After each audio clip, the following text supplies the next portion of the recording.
It was May Day, and Lady Hardcastle and I had walked down the lane immediately after breakfast to join the crowd that was gathering on the village green.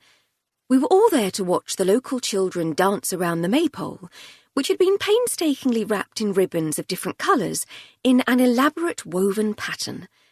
The atmosphere was friendly and festive, with an air of relaxed anticipation of the fun to come.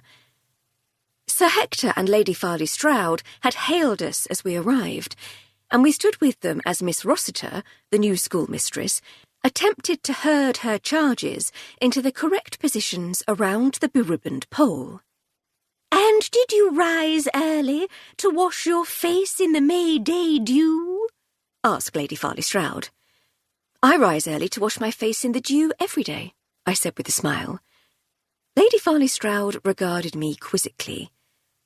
"I rather think you might be teasing me, my dear," she said, with a smile of her own. "Of course she is, Gertie," said Lady Hardcastle. "Take no notice. She's been in a giddy mood all week." Sir Hector let out his joyous bark of a laugh. "I believed you, my dear," he said.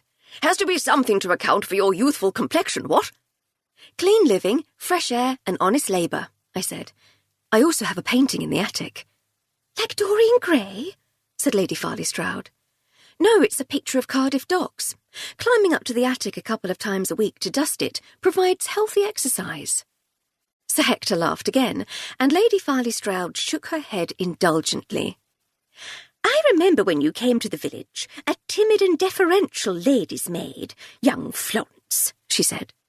"You wouldn't have said boo to a goose when I first met you, and now look at you." Lady Hardcastle snorted derisively. "There's many a terrified goose who would argue with you there, Gertie dear," she said. "She's not nearly so demure as she'd have you believe." She craned her neck for a better view of the maypole preparations. "I believe our little treasures are in place, so I shall have to leave you for a moment." Lady Hardcastle had been persuaded, though, in truth, little actual persuasion had been required, to accompany the maypole dance on her newly acquired accordion. She pushed politely through the throng and took up her place beside Miss Rossiter, where she hefted the instrument into position on her chest. Once comfortable, she squeezed the bellows to produce a jolly chord in a major key. It sounded like a fanfare. The children, well rehearsed, each took hold of their assigned ribbon and faced in the appropriate direction, ready to unweave them as they danced. Lady Hardcastle struck up one of the jaunty hornpipes she'd been practising for the past couple of weeks, and the children began their dance.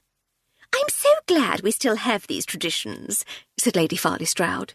"Don't the little ones look enchanting?"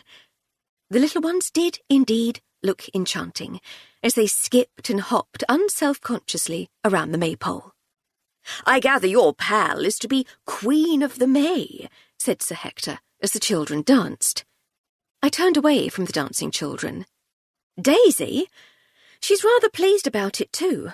Apparently it's her first time." "It is," said Lady Farley Stroud. "She used to have... Well, one doesn't like to malign the girl, but she had a reputation. We couldn't possibly make a girl like that May Queen before now." "She was a little flighty, I agree, but she's grown up a lot since we first met her. She'll make a fine queen." "Do you know what I miss?" said Sir Hector, apparently no longer interested in Daisy Spratt's regnal virtues. "No, Sir Hector," I said. "What do you miss?" "Jacko the Green." "Oh, Hector," scolded Lady Farley Stroud impatiently. "You favour anything that involves drunkenness and tomfoolery. We're well rid of it. Happy, dancing children and pretty queens of the May, that's what we need." "If you say so, my little plum duff. If you say so." To keep listening to this audiobook, I've left you a link in the description so you can do it, at no cost thanks to Audible's 30-day free trial.